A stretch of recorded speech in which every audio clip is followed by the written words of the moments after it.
All right.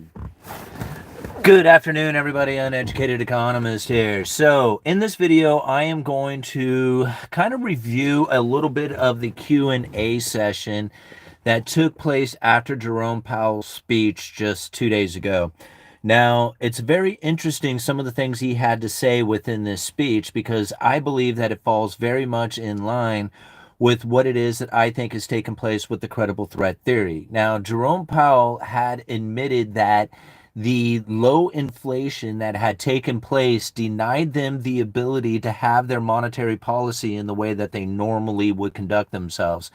And so he admitted to the change. And now, although he admitted to the change, it was very unclear how it is that they had changed, or at least if you weren't listening carefully to the words that he was using or know the credible threat theory to begin with, it was very difficult to understand what it is that he was trying to communicate and what was taking place there. So I'm going to break down just a little bit of this Q&A session of the speech that he had given just 2 days ago. And again, this is Jerome Powell's speech about monetary policy. And now he has just given the speech and he's sitting down to answer some questions. And this is what he has to say.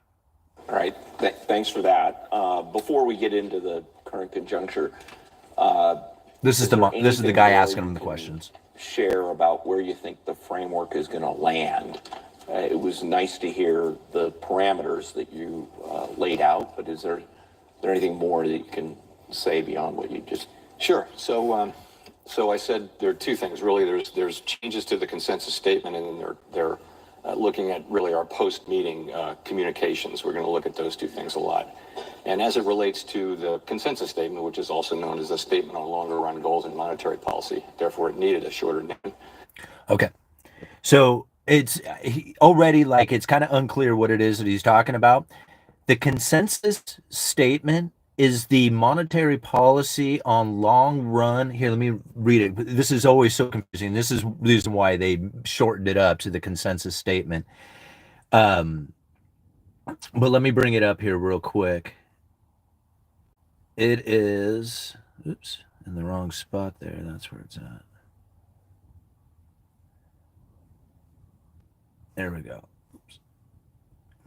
My computer is so funny. Every time I want to come out here and do this, it's always...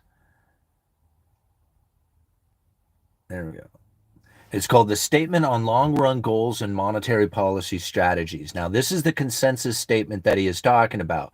And what he is talking about, this consensus statement or this long-run goals and monetary policy strategies, he's referring to the communications that are taking place within it. So I'm going to play it back again real quick so we understand exactly what it is that he was trying to say there. Post-meeting, that you can say beyond what you just... Sure. So I said there are two things really. There's changes to the consensus statement, and then they're looking at really our post-meeting communications. Okay, the consensus statement and their post-meeting communication. So again, the credible threat theory has always been about how it is that they communicate about the interest rate adjustments. So the communications and the post-meetings and dot plots and all that other stuff, this is the communications that they are now talking about as far as their strategies. We're going to look at those two things a lot. And as it relates to the consensus statement, which is also known as the Statement on Longer Run Goals and Monetary Policy, therefore it needed a shorter name, we are going to be looking a lot at the changes that we made in 2020. So if you go... Okay, so this statement was back in 2020 when they made this particular statement within it, and that is, in order to anchor long-term inflation expectations at this level, the committee seeks to achieve inflation that averages 2% over time, and therefore judges that following periods when inflation has been running persistently below 2%, appropriate monetary policy will likely aim to achieve inflation that is moderately above 2% for some time. He's about ready to address this and why. They are going to let inflation run moderately above 2% for some time. And again, this was a decision that was made prior to COVID. Okay? And so he admits a bunch of stuff here in just a second, but you have to be aware of it because they failed to achieve the 2% inflation over the previous 10 years. So they had expanded the balance sheet with quantitative easing 1, 2, 3, and 4 and did not achieve the 2% target in inflation that they were looking for, so they had to run into what they refer to as the makeup strategy. But let's back it up just a little bit and think about that for just a minute, that they were going to let inflation run persistently high, even though they couldn't get inflation prior to COVID. And they make this announcement before COVID happened. You see? So they needed this event, and how were they going to get it? But COVID magically appeared, right, and saved the day, because they already tried to get inflation and couldn't do it. All right, let's go back to the Q&A here. And this gets good. Go back to 2020.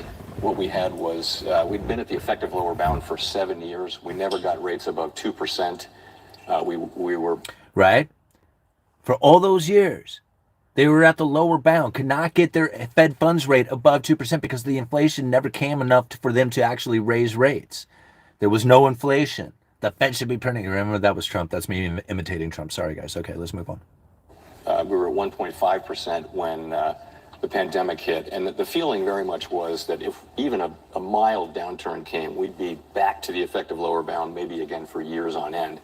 See this problem? They couldn't get interest rates up high enough to actually be able to stimulate an economy during a downturn. They were at 1.5%, and they were like, man, this sucks, right? If we go into a recessionary pressure, we may hit the lower bound for a very, very, very, very long time if we have no way of actually stimulating the economy. So getting their interest rates up high enough to actually stimulate the economy was not an option for them, right? Not at the time, because there was no inflation. They could not find it, even after all the quantitative easing. He just admitted that again, you know? So we were looking for ways to try to minimize the likelihood of that. And a pretty standard result in the Let me back that up a little bit so it makes more sense. research was the effective low. We were at 1.5% when the pandemic hit. And the feeling very much was that if even a mild downturn came, we'd be back to the effective lower bound, maybe again for years on end. So we were looking for ways to try to minimize the likelihood of that. And a pretty standard result in the research was a kind of a makeup strategy. That's what that was. Boom! Makeup strategy. Now, what is the makeup strategy? The makeup strategy is how they're going to let inflation run extra hot, extra long for an extended period of time to make up for the fact that they failed to achieve the 2% target over the previous 10 years. That's the makeup strategy. He just admitted that that's what they were going to do. That somehow, magically, out of nowhere, they were going to create an inflationary scenario that they failed to achieve over the previous 10 years, even though they had done all this quantitative easing. And again, remember, he's talking, this is prior to COVID, coming up with this makeup strategy. Framework changes that we made were very focused on the importance of the effective lower bound problem, which was thought to be the big problem at the time. And those were the changes that we made. And we thought that those issues would be persistent, but the universe had other ideas. And the pandemic. Did you hear it? Let me play it again. Let's play it again real quick, because he talks fun, like it's hard to internalize. But something very interesting was just said. And soon as he said it, there was people in the audience who snickered at it. Let me back it up here. Arrived time strategy. That's what that was. So the framework changes that we made were very focused on the importance of the effective lower bound problem, which was thought to be the big problem at the time. And those were the changes that we made. And we thought that those issues would be persistent, but the universe had other ideas. And the pandemic arrived just a few months after. All of a sudden, the universe had another idea. See, they were trying to figure out how they were going to do this makeup strategy to push inflation, go extra hot, extra long for an extended period of time to make up for the fact that they failed to achieve this 2% target over time. And all of a sudden, magically, out of nowhere, the universe comes to the call with COVID. And they laugh. Did you hear it? Did you hear them laugh at it?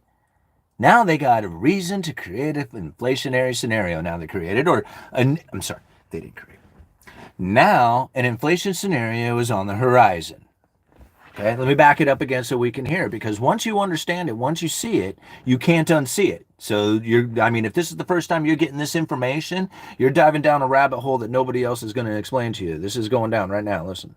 Framework those issues would be on the importance of the effective lower bound problem, which was thought to be the big problem at the time. And those were the changes that we made. So, and we thought that those issues would be persistent, but the universe had other ideas. And the pandemic arrived just a few months after we implemented the framework.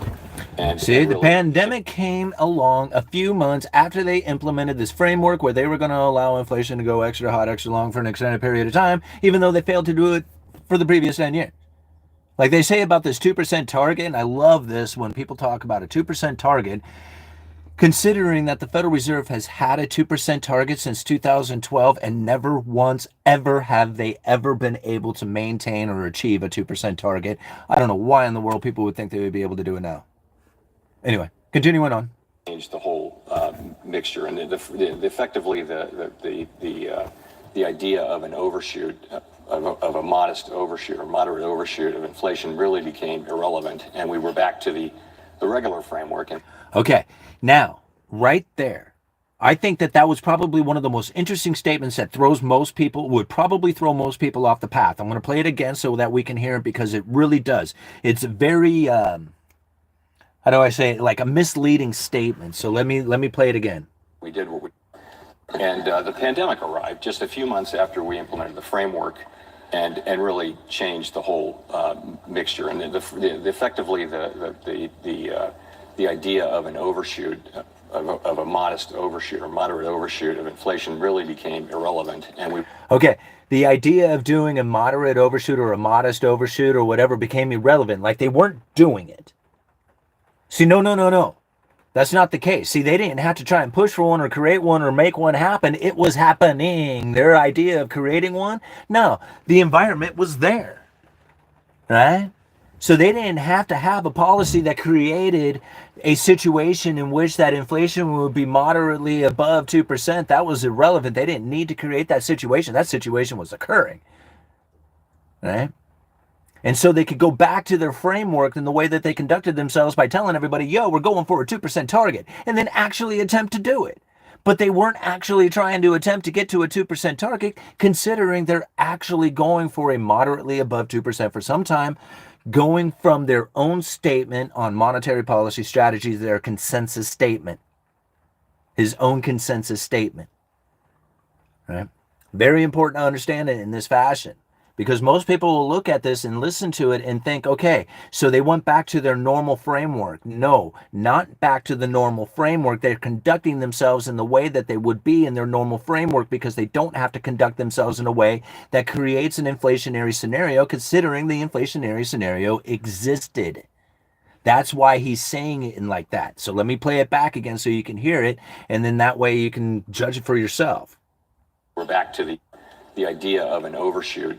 Hold on, let me back it up a little bit further. Those issues would be persistent, but the universe had other ideas. And the pandemic arrived just a few months after we implemented the framework and really changed the whole mixture. And effectively the idea of an overshoot, of a modest overshoot or moderate overshoot of inflation really became irrelevant, and we were back to the regular framework, and we did what we did, and you have the results today. So I think. Okay, so it does sound like I said, it does sound like they had switched back to their regular framework. They didn't. See, the idea was that they were going to back in 2020, before COVID, right? Before the universe did its thing, right? So before that, they had the idea that they were going to figure out a way to try and create an inflationary scenario to make up for the fact that they failed to achieve the 2% target. Okay, that was the idea back then. COVID hits, boom, inflationary scenario comes. They no longer have to participate in an idea that creates an inflationary scenario, because they no longer have to do that, since the environment, the economy has already created that situation. Now they can go back to their framework, the way that they conducted themselves, in order to try and create try to create the monetary policy discussion that is now the narrative that controls the situation, right? Because the actual interest rate adjustment is no longer the effective tool, and it hasn't been for quite some time. Okay? And this is important to understand. I know this is difficult. For a lot of people, this is very confusing. This is very confusing stuff, but this is exactly what is going down right now. Let me back it up so we can play it again. Hold on, where are we at here? We'll be looking at, for example, the focus in the consensus statement. We'll be looking at the focus that we had on the effective lower bound. It's probably not the base case anymore, but it's probably still relevant. We'll be looking at shortfalls, which is an interesting idea, and there are different ways to express that. And we'll be certainly will also be looking at the idea of having a moderate overshoot of inflation over the 2% target. Boom. Did you hear it? And we will certainly be talking about a modestly overshoot of the 2% target. He keeps talking about it. See, a lot of people keep thinking they're going for a 2% target. They're not. They're going for modestly above 2% for some time. They don't have a mathematical formula for figuring it out. He is explaining that. He's explaining why they didn't have to have a position in which that they would create the inflationary scenario. They already had the inflationary scenario. Now they can talk about the way that they conduct themselves and getting it down to a 2% target, because this is the way that they can control the narrative in order to control the outcome. Excuse me. I know this stuff is hard, guys. I know this took me a very long time to break down. And I know for a lot of people, they're just trying to figure out what the hell the Federal Reserve is. This monetary policy, the way that they are doing things, is so incredibly unique to the way that they had conducted themselves in the previous ever, but definitely over the last 10 years, this has changed dramatically. And most people are focused in on interest rate adjustments when it's not. It's all about the communication of it. And he even says that the consensus statement is going to be adjusted through their communication styles on how it is that they communicate after these meetings. Listen. Following periods when inflation has been low. We're looking at all of those things. Let me back this up. We'll be looking at shortfalls, which is an interesting idea. Shortfalls is essentially the same thing as the makeup strategy.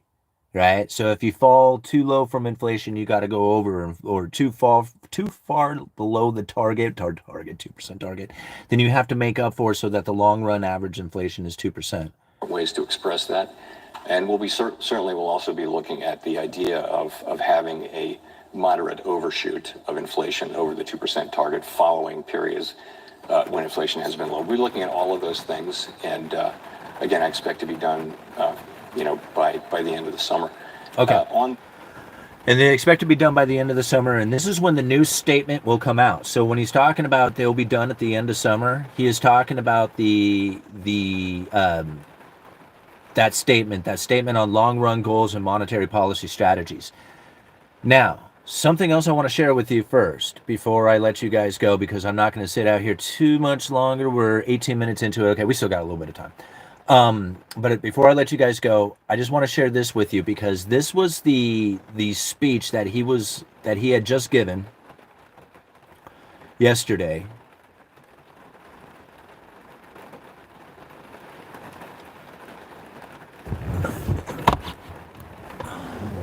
All right. Oops, that's not it. All right. So this is the speech that he gave yesterday, day before yesterday, March 7th, 2025, Economic Outlook, Jerome Powell. Okay, now I'm going to cruise right on down to the very last paragraph, or towards the very last paragraph, into the conclusion. And this is what he has to say about the statement, the consensus statement. Okay, and remember, this is the statement on long-run goals and monetary policy strategies. Okay? This is something that they review every 5 years. It says this: the consensus statement articulates our framework for the conduct of monetary policy in pursuit of our goals assigned to us by Congress. We will consider lessons of the past 5 years and adapt our approach where appropriate to best serve the American people to whom we are accountable. The 2% long-run inflation goal will be retained and not a focus of the review. Very important to understand that part, because they're going in to do this review of this monetary policy strategy and whatever. I keep forgetting how to say it. What is it? I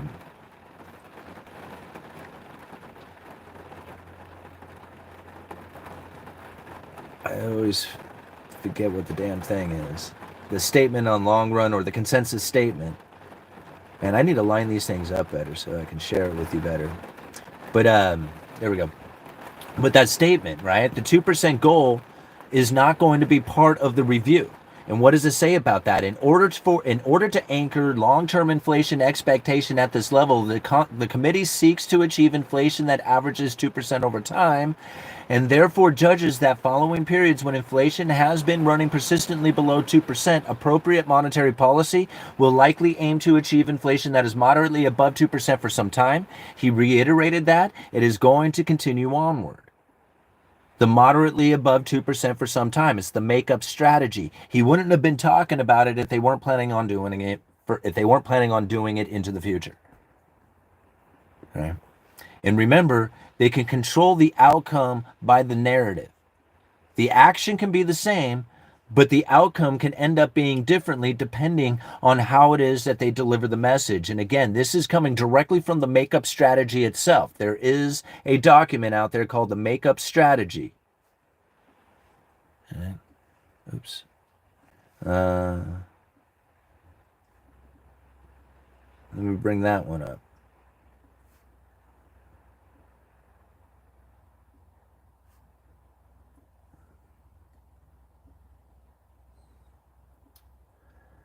Where is that makeup strategy?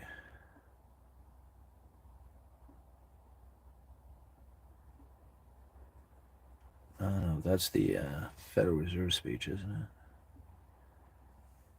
No, here we go. Makeup strategies work best when the public understands, believes, and reacts to policies committed to offset misses in inflation. Okay, when the market believes, this is so incredible to understand that it's not about the interest rate adjustment, but about how they communicate about the interest rate adjustment. This is how they admit it, right? This is coming directly from the makeup strategy. When is it stated? How robust are makeup strategies to key alternative assumptions? All right, this is dated 2020, August of 2020. All right. Makeup strategies work best when public understands, believes, and reacts to policymakers' commitment to offset misses in inflation from the 2% objective in the future. In particular, makeup strategies are most powerful when policymakers can influence the public's inflation expectations. If you can influence the expectations, not so much anything else, just your expectations will be enough. In doing so, policymakers face a dynamic tension. They must maintain long-run inflation expectations around 2% objective, while at the same time moving shorter-run inflation expectations in response to this new strategy. Remember, this is what Jerome Powell is talking about right here. This makeup strategy. I've tried sharing this with a lot of people, a lot here on my channel. This for those who have been on my channel for a long time. This is old information. This isn't anything new. Like right now, I see Old Nighter on there. I see the Django Geek. All these people, they know about this stuff. This is old news, right? This isn't anything special to them. But people who are hearing this for the first time, this is probably blowing their mind, considering that Jerome Powell was just talking about this just 2 days ago, talking about this inflation expectation being, or talking about the makeup strategy to try and create an elevated inflation expectation to make up for the fact that they failed to achieve it over the previous 10 years. I don't know how many times I've said this, so I'm just going to keep saying it. Inflation expectations are more difficult to assess because they depend on the public's interpretation of the guidance. Depending on how you interpret this information. Right? An unexpected loosening could lower inflation expectations if the public interpreted this action as the Federal Reserve predicting a weak economy in the future. Did you get that? An unexpected loosening of inflation, or unexpected loosening could lower the inflation expectations if the public interpreted this action as the Federal Reserve predicting a weak economy. But if the public instead saw this change as simply reflecting a more accommodative policy stance, inflation expectations would be expected to rise. They can lower and raise the inflation expectations simply by delivering the message in a particular fashion that either delivers one with the idea that they are predicting a weak economy, or one that they are simply reflecting a more accommodative policy stance. By giving that one of those two messages, they can deliver an outcome that is then in line with what it is that they want for their monetary policy. The action is almost inconsequential. That part doesn't really matter. Like over the long term, it does. Over the long term, 6 months to a year, you'll start seeing that impact in the economy. But for the most part, in the short term, doesn't really do anything because it takes time. But the expectations and what it is that the markets believe will have almost an instant reaction to it. Alrighty, guys, I'm going to call it quits at this one. I just wanted to share this information with you and share that video and what it is that Jerome Powell was trying to say and what it is that I feel, according to the credible threat theory, what it is that was going on. Now, I'm going to go and do a live stream right now for the collective, the UE collective. It's a member only subscription live stream. It's $50. I know it's a lot, but I'm going to put together the 5 best videos that I could possibly think of to do in order to explain the credible threat theory so that you can fast track the understanding of it, to internalize this information so that when you're listening to Jerome Powell give these damn Q&As, that you are going to interpret the information that he is delivering the way I have just received it and delivered it to you. It's difficult. This stuff is not easy. It takes work, it takes time, and it takes a lot of effort, and I'm going to put that together for you so that you can then use that information to better your life, to position yourself better. Now, you don't have to go and spend the $50 in order to get this information. I've got plenty of videos out there that have explained credible threat theory. You just go back through all my videos. They're completely for free, and you will be able to get the information yourself. The first video that I'm going to do is breaking down Ben Bernanke's speech, deflation, and how to prevent it from ever occurring here. I'm going to go through that speech completely, and we are going to talk about how it is that they are using the gold machine idea in order to conduct themselves within the economy today. And I guarantee you it's going to be information like you have never heard before. Of course, if you've been following the channel, it's going to be old information. I hope to see you there. Again, it's a way that you can support the Uneducated Economist. I left a link down in the description. Again, it is $50 to join the UE collective, but I guarantee you're going to enjoy the information that you got or that you're going to get from that, and you will be supporting the Uneducated Economist. All right, Uneducated Economist, you guys let me know.